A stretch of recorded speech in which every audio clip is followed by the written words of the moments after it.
प्रयागराज की पावन धरा अगले 1.25 महीने तक देश दुनिया के लिए आकर्षण का केंद्र बनने वाली है। महाकुंभ में संतों महंतों का आगमन शुरू हो गया है। 13 जनवरी से महाकुंभ शुरू होने जा रहा है। इसके लिए यूपी सरकार और प्रयागराज मेला प्राधिकरण की ओर से युद्ध स्तर पर तैयारियां भी की जा रही हैं। प्रशासन ने सुनिश्चित करने के लिए तत्परता से काम करना शुरू कर दिया है कि श्रद्धालु महाकुंभ में पवित्र स्नान कर सकें।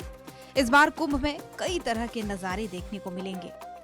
महाकुंभ में 12 ज्योतिर्लिंगों के साथ 5 करोड़ 51 लाख रुद्राक्ष स्थापित किए जाएंगे। तस्वीरों में आप देख सकते हैं कि किस प्रकार से तैयारियां चल रही हैं और कार्य को पूर्ण करेंगे मौनी बाबा। मौनी बाबा ने कहा कि ऐसा माना जाता है कि रुद्राक्ष स्वयं भगवान शिव के नेत्रों से निकला है। दुनिया में कहीं भी एक साथ 50 लाख शिवलिंग नहीं देखे गए हैं। ये अनोखा नजारा यहाँ देखने को मिलेगा।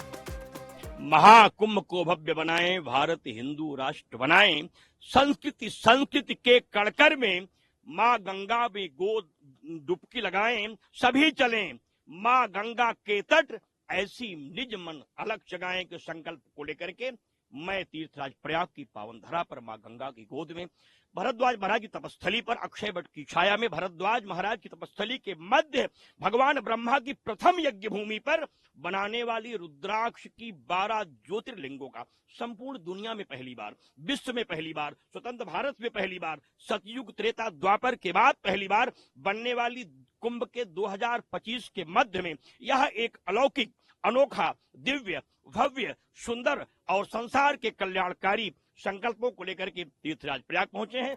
मौनी बाबा ने आगे कहा कि हम यहाँ 36 त्रिशूल और 1108 कलश लेकर आए हैं। हम एक स्वस्थ और खुशहाल भारत की कामना करते हैं। ऐसे 11,000 त्रिशूल और भगवान शिव के विजय त्रिशूल आप देख सकते हैं, जो बड़े बड़े त्रिशूल लगाए गए हैं, जो 12 फीट ऊंची जो रुद्राक्ष स्तंभों से बनेंगे, वो एक त्रिशूल की मान्यता 1000 त्रिशूलों जैसी है। ऐसे 36 त्रिशूल हिंदू राष्ट्र के लिए, सभी और सेनाओं के लिए आप 1108 कलश लेकर के हम यहाँ आए हैं, जिससे मेरी सेना मजबूत हो, उसकी रक्षा हो, उसकी सुरक्षा हो, उसकी व्यवस्था हो, भारत अखंड हो, भारत स्वस्थ हो और माननीय प्रधानमंत्री के ही कार्यकाल में भारत हिंदू राष्ट्र हो, इस संकल्प को लेकर के प्रयागराज पहुंचे। वहीं कड़ाके की ठंड हो या चिलचिलाती गर्मी का मौसम, हठ योगियों के लिए सब सामान्य रहता है। महाकुंभ मेले में ऐसे तमाम सिद्ध ऋषि मनीषियों का जमावड़ा लगने वाला है। प्रयागराज की रेती पर यमुना नदी के तीरे हठ योगियों का जत्था अपनी तपस्थली बनाए हुए है। यहाँ पर सैकड़ों की संख्या में हठ योगी अपनी साधना को साकार रूप दे रहे हैं। महाकुंभ में आए एक योगी अपने हाथों को सालों से एक ही नियत स्थान पर खड़ा कर रखे हैं, जबकि इससे उनके ऊपर प्रतिकूल प्रभाव भी नहीं पड़ रहा है। उनके लिए महाकुंभ का समागम अपने से मिलने की शुभ बेला है, जिसका इंतजार उन्हें हमेशा से रहता है। बहुत सन्यासी का आश्रम है, नागा सन्यासी का गुरु गुरु गुरु परंपरा को चला रहा है। उन लोगों को बाहर आने जाने का खूब कम होता है।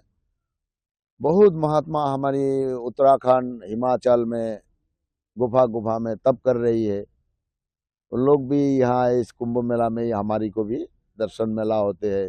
जैसे हमारी गुरु भाई है, हमारी गुरु पीर है, हमारी परिवार की कोई भी संत महात्मा भी है, तो इस कुंभ मेला में जरूर हमारी गुरु परंपरा को प्रचलित करने के लिए आते हैं। आपको बता दें कि पूरा महाकुंभ मेला 4000 हेक्टेयर में बसा हुआ है।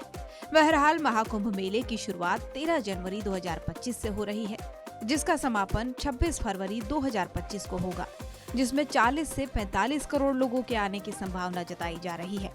ब्यूरो रिपोर्ट, सूर्य समाचार।